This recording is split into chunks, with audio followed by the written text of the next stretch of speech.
खबर अवां सां शेयर कंदासीं। सखर पुलिस नाअहली जी इंतिहा करे छॾी। 13 ॾींहं गुज़रण बावजूद KTN न्यूज़ ऐं काविश जे शहीद रिपोर्टर जान मोहम्मद महर जा कातिल गिरफ़्तार करण में नाकाम थी वई आहे। अहम खबर अवां सां शेयर कयूं पिया। अवां खे ॿुधाईंदासीं शहीद जान मोहम्मद महर जा कातिल गिरफ़्तार न थियण ख़िलाफ़ KTN ऐं काविश सथ पारां सुभाणे कराची में CM हाउस आॾो धरणो हंयो वेंदो। मुख़्तलिफ़ सहाफ़ती तंज़ीमुनि, सियासी समाजी धुरियुनि ऐं वकील बिरादरी पारां बि सुभाणे वारे धरणे में भरपूर शिरकत जो ऐलान कयो आहे। कातिलनि जी गिरफ़्तारी लाइ समूरी सिंध सरापा एहतजाज बणियल आहे। वधीक तफ़सील मालूम कंदासीं। लाइन ते मौजूद आहे चीफ रिपोर्टर वहीद राजपर। जी वहीद, छा तफ़सील आहिनि सुभाणे जे धरणे जे हवाले सां? जी रोशनी, सुभाणे कराची प्रेस क्लब आॾो शहीद सहाफ़ी जान मोहम्मद महर जे कातिलनि जी गिरफ़्तारी जे हवाले सां सॼी सिंध जा जेके सहाफ़ी कलमदणी हिते गॾु थींदा। उन खां पोइ रैली जी सूरत में जेको बि सॼे हज़ारनि जी तादाद में जेके सहाफ़ी आहिनि, कलमदणी आहिनि, उहे रैली जी सूरत में धरणो हणंदा CM हाउस जे आॾो। हिन वक़्तु जेकी सूरत हाल आहे त सॼी सिंध खां जेके उहे सुबुह सवेर काफ़िला जेके निकिरणु शुरू थिया आहिनि, जेके जेकमबाद, कश्मीर, कंबर समेत मुख़्तलिफ़ जेके परे इलाइक़ा आहिनि सिंध जा, उन्हनि खां हिन वक़्तु काफ़िला उहे निकिरी चुका आहिनि। कराची प्रेस क्लब आॾो ई हज़ारनि जी तादाद में जेके कलमदणी आहिनि, सहाफ़ी आहिनि, सॼी सिंध खां कुंड कुर्छ खां जेके अची रहिया आहिनि, उहे कराची प्रेस क्लब आॾो जमा थींदा। उन खां पोइ जेको आहे फुआरा चौक खां हीअ जेकी रैली सूरत अख़्तियार कंदो। जेके हज़ारनि जी तादाद में सहाफ़ी हिते कराची प्रेस क्लब आॾो गॾु थींदा। रैली जेको आहे उहा फुआरा चौक खां थींदी, गवर्नर हाउस पहुचंदी, जितां वज़ीर हाउस जे आॾो PIDC खां गुज़री CM हाउस जे आॾो धरणो हंयो वेंदो, जिते ख़िताब कंदा जेके मुक़रर आहिनि मुख़्तलिफ़ जेके Pakistan federal union of journalist, Karachi union of journalist, Karachi press club ऐं समेत मुख़्तलिफ़ जेके सॼी सिंध जा जेके प्रेस क्लब आहिनि, जेके यूनियन्स आहिनि, उन्हनि जा अॻुवान उहिदेदार जेके हिन खे धरणे खे ख़िताब कंदा। मुतालबा आहिनि त शहीद जा जेके कातिल आहिनि, 6 जेके मरकज़ी मुलज़िमनि समेत 13 हिन वक़्त ताईं मफ़रूर आहिनि मुलज़िम, उन्हनि जी गिरफ़्तारी लाइ जेको आहे हीउ धरणो हंयो पियो वञे। JIT सरबराह जेको आहे उनजी तब्दील करण जे हवाले सां पिणु उहो बि मुतालबो आहे त उनखे तब्दील कयो वञे। वारसनि खे जेको आहे रेंजर्स जी सिक्योरिटी ॾिनी वञे। इन समेत मुख़्तलिफ़ जेके मुतालबा आहिनि उन हवाले सां हीउ धरणो हंयो पियो वञे। मरकज़ी जे कातिल 6 आहिनि, उन समेत 13 ॼणा अञा ताईं मफ़रूर आहिनि। ठीकु आहे, वॾी महिरबानी नाज़िन। चीफ रिपोर्टर वहीद राज पर तफ़सील न आहिनि। अवां खे ॿुधायूं पिया त सखर पुलिस नाअहली जी इंतिहा करे छॾी आहे। 13 ॾींहं गुज़रण बावजूद KTN न्यूज़ ऐं काविश जे शहीद रिपोर्टर जान मोहम्मद महर जा कातिल गिरफ़्तार करण में नाकाम थी वई आहे। शहीद जान मोहम्मद महर जा कातिल गिरफ़्तार न थियण ख़िलाफ़ KTN ऐं काविश सथ पारां सुभाणे कराची में CM हाउस आॾो धरणो हंयो वेंदो। इन ते वधीक ॻाल्हि ॿोल कंदासीं। लाइन ते मौजूद आहे मलीर खां KTN न्यूज़ जो रिपोर्टर वहीद मुराद सियाल। जी वहीद, छा तफ़सील आहिनि सुभाणे धरणे जे हवाले सां? जी बिल्कुलु रोशनी, शहीद जान मोहम्मद महर जे कातिलनि जी गिरफ़्तारी लाइ काविश KTN ऐं कोशिश सथ पारां सुभाणे वज़ीर हाउस अॻियां जेको धरणो लॻी रहियो आहे, उनमें सॼी सिंध जे अंदरि अॼु त एहतजाज बि कया विया ऐं कश्मीर खां वठी KT बंदर खां वठी मलीर, कराची ताईं मुख़्तलिफ़ जेके रिपोर्टर्स आहिनि, सहाफ़ी तंज़ीमूं आहिनि, काविश KTN सथ जा जेके साथी आहिनि, उहे शहीद जे नाहक खून सां इंसाफ़ लाइ उहे कराची पहुची रहिया आहिनि। मुख़्तलिफ़ काफ़िलनि जो पहुचण जो बि सिलसिलो जारी आहे। काविश ऐं KTN पारां पंहिंजे शहीद सहाफ़ी दिलेर सहाफ़ी जान मोहम्मद महर जे कातिलनि जी गिरफ़्तारी लाइ सुभाणे एहतजाज थींदो। तव्हांखे ॿुधाईंदो वञा, सुभाणे 1 वॻे कराची प्रेस क्लब भरिसां फुआरा चौक ते जेको आहे सभई सहाफ़ी तंज़ीमूं ऐं सहाफ़ी हुते गॾु थींदा। काविश KTN कोशिश जा जेके रिपोर्टर आहिनि, जेके साथी आहिनि, उहे हुते पहुची गॾु थी जेको आहे सो वज़ीर हाउस जे अॻियां मार्च कंदा ऐं उते जेको आहे सो धरणो हंयो। तव्हांखे ॿुधाईंदो न त हिन वक़्त ताईं कातिल गिरफ़्तार न थी सघिया आहिनि। उन जे हवाले सां सॼी सिंध में अॼु बि जेको आहे सो एहतजाज थिया। हिन वक़्त जे काफ़िलनि जे कराची में पहुचण जो सिलसिलो शुरू थी वियो आहे ऐं सुबुह ताईं जेको आहे सहाफ़ी वॾे अंग में जेको आहे सॼी सिंध खां जेको आहे कराची पहुचणु शुरू थी वेंदा। मलीर, कराची प्रेस क्लब समेत जेके मुख़्तलिफ़ सहाफ़ती तंज़ीमूं आहिनि, उन्हनि बि तयारी करे छॾी आहे। सुभाणे जेको आहे 1 वॻे वज़ीर हाउस अॻियां शहीद जे कातिलनि जी गिरफ़्तारी लाइ धरणो लॻंदो। जी वॾी महिरबानी नाज़िम। मलीर खां वहीद मुराद सियाल तफ़सील न आहिनि। अव्हांखे ॿुधायूं पिया त जान मोहम्मद महर जा कातिल गिरफ़्तार न थियण ख़िलाफ़ KTN ऐं काविश सथ पारां सुभाणे कराची में CM हाउस आॾो धरणो हयो वेंदो। इन हवाले सां हैदराबाद खां असगर खाणोठी लाइन ते मौजूद आहे। जी असगर। हाँ जी बिल्कुल। सखर KTN काविश जे ब्यूरो चीफ शहीद जान मोहम्मद महर जा कातिल गिरफ़्तार न थियण जे हवाले सां सखर पुलिस जे नाअहलीअ जे ख़िलाफ़ KTN ऐं काविश सथ पारां एहतजाजनि जो सिलसिलो जारी आहे। इन सिलसिले में सुभाणे CM हाउस आॾो लॻंदड़ धरणे जूं हिते सियासी समाजी धुरियुनि पारां तयारियूं मुकमिल कयूं आहिनि ऐं भरपूर नमूने सां KTN ऐं काविश जे लॻंदड़ धरणे में शिरकत जो ऐलान कयो आहे। इन सिलसिले में हैदराबाद जे सियासी तंज़ीमुनि पारां पिणु ऐलान कयो वियो आहे। अॼु सिंध तरक़ी पसंद पार्टीअ पारां हैदराबाद में मुज़ाहिरो कयो वियो ऐं इन धरणे जी हिमायत जो ऐलान कयो वियो आहे ऐं कारकुननि खे अपील कई वई आहे त उहे इन धरणे में वधि खां वधि शिरकत कनि। जॾहिं त इन धरणे में शिरकत जे लाइ हैदराबाद यूनियन ऑफ जर्नलिस्ट जो काफ़िलो पिणु सुभाणे रवानो थींदो ऐं उन खां सवाइ मुख़्तलिफ़ सहाफ़ती ॿियूं तंज़ीमूं आहिनि उन्हनि पिणु इन धरणे में भरपूर शिरकत जो ऐलान कयो आहे। त सखर पुलिस पारां जेका नाअहली जो मुज़ाहिरो कयो वियो आहे ऐं उन जे जवाबदारनि जे गिरफ़्तारीअ में जेका कोताही कई वई आहे, ख़ासि तौर ते SSP सखर जे जेको जांच टीम जो सरबराह आहे उन पहिरें ॾींहं खां वठी जान मोहम्मद महर जे क़त्ल में जेका नाअहली ऐं गैर ज़िम्मेवारी जो मुज़ाहिरो कयो आहे उन में काविश सथ ऐं KTN जो एहतजाजी सिलसिलो आहे उहो 13 ॾींहं गुज़रण जे बावजूद बि जारी आहे ऐं उन सिलसिले में सुभाणे कराची में लॻंदड़ धरणे में ऐं हैदराबाद मां KTN काविश जो तक़रीबन भरपूर नमूने सां शिरकत कंदा साथी ऐं उन सिलसिले में तयारियूं मुकमिल कयूं वयूं आहिनि त जीअं सखर पुलिस जे नाअहलीअ ख़िलाफ़ सुभाणे हैदराबाद में भरपूर ताक़त जो मुज़ाहिरो करे शहीद जान मोहम्मद महर जे कातिलनि जे गिरफ़्तारी पुलिस ते दॿाउ विधो वञे ऐं पुलिस जेका नाअहलीअ जो मुज़ाहिरो कयो आहे 13 ॾींहं गुज़रण जे बावजूद बि कातिलनि जे गिरफ़्तारीअ में कंहिं बि क़िस्म जो अॻु भराई न थी सघी आहे। त उन सिलसिले में सुभाणे लॻंदड़ धरणे में वॾे पैमाने ते सियासी समाजी तंज़ीमूं बि शिरकत कंदियूं। उन खां सवाइ सिविल सोसाइटीअ पारां बि इन धरणे में शिरकत जो फ़ैसिलो कयो वियो आहे ऐं तयारियूं मुकमिल कयूं वयूं आहिनि। जॾहिं सुभाणे हैदराबाद खां ऐं सिंध जे ॿियनि इलाइक़नि खां बि सहाफ़ी हैदराबाद कराची में पहुचणु शुरू थी विया आहिनि ऐं सुभाणे CM हाउस आॾो धरणो लॻाए सखर पुलिस ते इहो दॿाउ विधो वेंदो त शहीद जान मोहम्मद महर जे कातिलनि जे गिरफ़्तार करण में फौरी तौर ते उपाउ वरिता वञनि ऐं उन्हनि जे ख़िलाफ़ कार्रवाई कई वञे। जी वॾी महिरबानी। नाज़रीन, हैदराबाद खां असगर खाणोठी तफ़सील ॾिना आहिनि। अव्हांखे ॿुधायूं पिया त सखर पुलिस नाअहली जे इंतिहा करे छॾी। 13 ॾींहं गुज़रण बावजूद KTN न्यूज़ ऐं काविश जे शहीद रिपोर्टर जान मोहम्मद महर जा कातिल गिरफ़्तार करण में नाकाम थी वई आहे।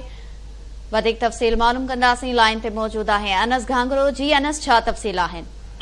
जी रोशनी, बिल्कुल सिंध पुलिस तोड़े सखर पुलिस 13 ॾींहं गुज़रण जे बावजूद काविश KTN न्यूज़ सखर जे ब्यूरो चीफ बहादुर सहाफ़ी जान मोहम्मद महर जे कत्ल केस में नामज़द मुख्य जेके जवाबदार आहिनि उहे हिन वक़्त ताईं गिरफ़्तार करे न आहे सघी। 13 ॾींहं गुज़रण जे बावजूद सिंध पुलिस सखर पुलिस पंहिंजी नाअहली जेका आहे सो उहा ज़ाहिर करे छॾी आहे, साबित करे ॾेखारी आहे। कातिलनि जी गिरफ़्तारीअ लाइ काविश KTN न्यूज़ सथ तरफ़ां सुभाणे CM हाउस कराची जे आॾो ऐलानियल एहतजाजी धरणो लॻंदो, जंहिंमें कराची तोड़े सिंध जे कुंड कुड़श मां हज़ारनि जे तइदाद में सहाफ़ी जेके हूंदो शिरकत कंदा। हिन वक़्तु सखर तोड़े घोटकी शिकारपुर लाड़काणो समेत सिंध जे मुख़्तलिफ़ ज़िलनि मां सहाफ़ियुनि जा जेके काफ़िला आहिनि उहे कराची जे लाइ रवाना थी विया आहिनि, जेके सुभाणे 12 वॻे गवर्नर हाउस आॾो फुआरा चौक ते गॾु थींदा ऐं रैलीअ जी सूरत में 1 वॻे वज़ीर आला हाउस कराची जे आॾो धरणो हयो वेंदो। धरणे में शहीद जान मोहम्मद महर जे कातिलनि तोड़े क़त्ल जे मास्टर माइंडनि जी गिरफ़्तारी ऐं उनखे केतिरे किरदार ताईं पहुचाइण जे लाइ मुतालबो कयो वेंदो। 13 अगस्त राति जो 9:15 वॻे सखर विच शहर में काविश KTN न्यूज़ सखर जो ब्यूरो चीफ जान मोहम्मद महर ऑफिस खां पंहिंजे घर जे तरफ़ वञी रहियो हो त लोकसपारक वटि हथियारबंदनि संदसि कार ते शदीद फायरिंग करे ॾिनी। गोलियूं लॻण सबबि जान मोहम्मद महर शदीद ज़ख़्मी थी पियो, जंहिं निजी अस्पताल में ज़ख़्मनि जा सूर न सहंदे शहादत माणी।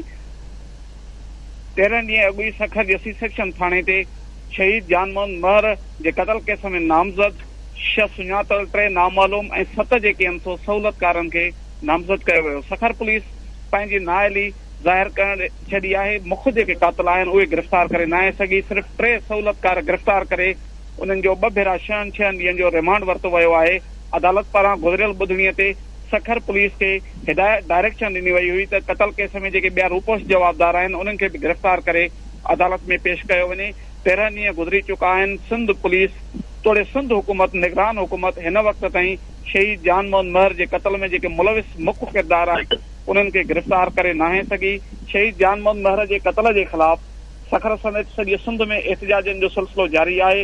अॼु सखर प्रेस क्लब में सान्याहमंदनि जी गॾिजाणी थी वई, जंहिंमें इंसानी हक़नि जी भञ कढी। शहीद अजमल खां पोइ शहीद जान मोहन महर जे क़तल वड़े फातिमा फुरडो जे क़तल ते सख़्त जेके तफ़सीलात ऐं कावड़ जो इज़हार कयो वियो।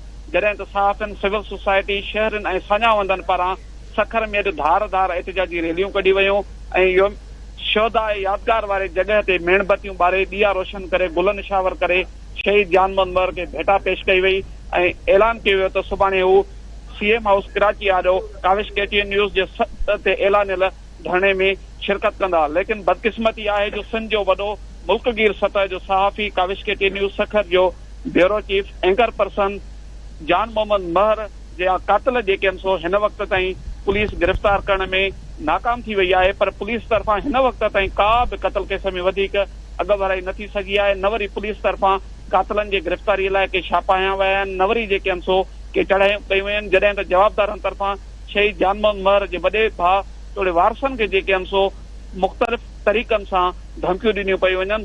सुभाणे जे ऐलानियल काविश KTN न्यूज़ जे धरणे में सॼी सिंध मां सखर समेत सहाफ़ी हज़ारनि जी तादाद में शिरकत कंदा। जॾहिं त सिविल सोसाइटी तोड़े कराची जा शहरी पिणु शहीद जान मोहन महर जे कातिलनि जे गिरफ़्तारीअ लाइ CM हाउस आॾो गॾु थींदा। जी वॾी महिरबानी नासिन सखर खां अनस घांघरो तफ़सील ॾिना। हिन वाक़े ॿुधायो पिया त सखर पुलिस नाअहली जे इंतिहा करे छॾी आहे।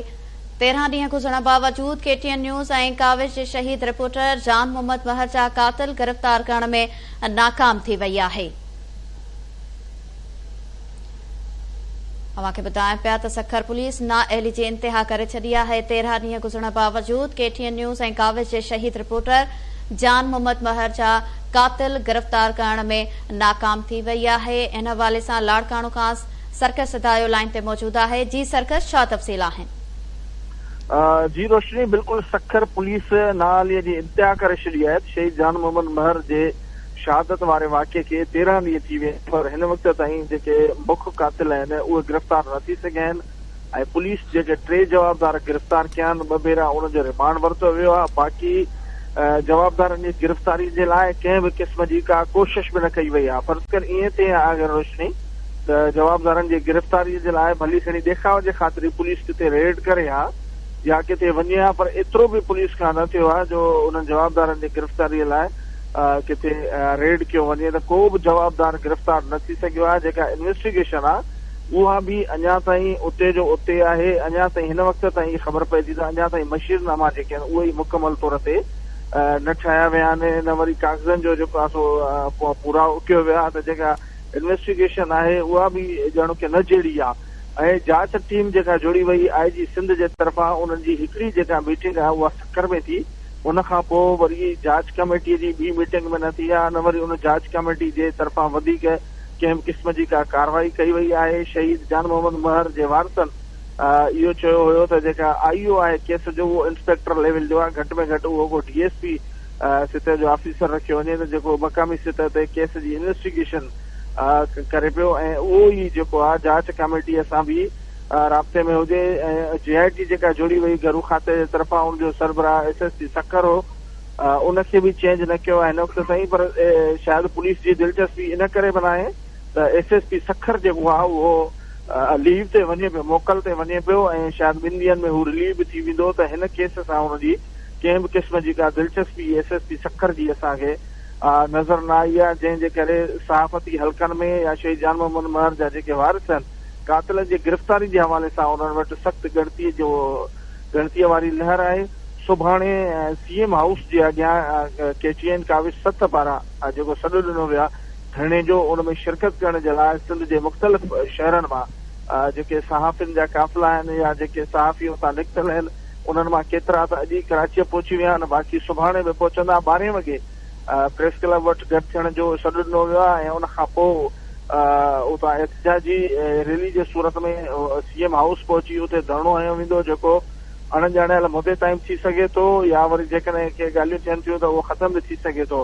त अॼु ख़ासि तौर ते मिसाल जी जेकबाबाद, शिकारपुर, लाड़काणो, कंबर शिदातकोट, कंधकोट, कश्मीर, सखर समेत मुख़्तलिफ़ जेके ज़िला अचनि था दादू, उन्हनि जा जेके दोस्त आहिनि सहाफ़ी या सियासी समाजी तंज़ीमूं जा अॻवान, सिविल सोसाइटी जा माण्हू घणे क़दुरु कराची निकिरी आयल आहिनि, हिते कराची पहुची विया आहिनि या उन्हनि जे पहुचण जो सिलसिलो जारी आहे। बाक़ी सुभाणे जीअं वेझा ज़िला आहिनि, हैदराबाद आहे, जामशुरू आहे, मीरपुर ख़ास आहे, बदीन आहे, ठट्टो आहे, सिजावल आहे, जेके वेझा कराची खे पवंदा त सुभाणे सुबुह जो सवेर उतां जेके रैलियूं आहिनि उहे निकिरंदियूं ऐं इहे रैलियूं या काफ़िला हिते प्रेस क्लब वटि गॾु थींदा। उन खां पोइ उते रैली कढी सीएम हाउस जे अॻियां धरणो हयो वेंदो। जी ठीकु आहे, वॾी महिरबानी नाज़िन लाड़काणो खां सरकत सदायो तफ़सील ॾिना आहिनि।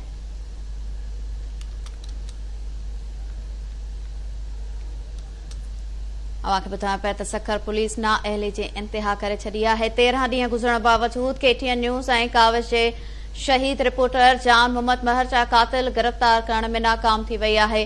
शहीद जान मोहम्मद महर जा कातिल गिरफ़्तार न थियण ख़िलाफ़ KTN ऐं काविश सथ पारां सुभाणे कराची में सीएम हाउस आॾो धरणो हयो वेंदो, जंहिंमें मुख़्तलिफ़ सहाफ़ती तंज़ीमुनि, सियासी समाजी धुरियुनि ऐं वकील बिरादरी पारां सुभाणे वारे धरणे में भरपूर शिरकत जो ऐलान कयो वियो आहे।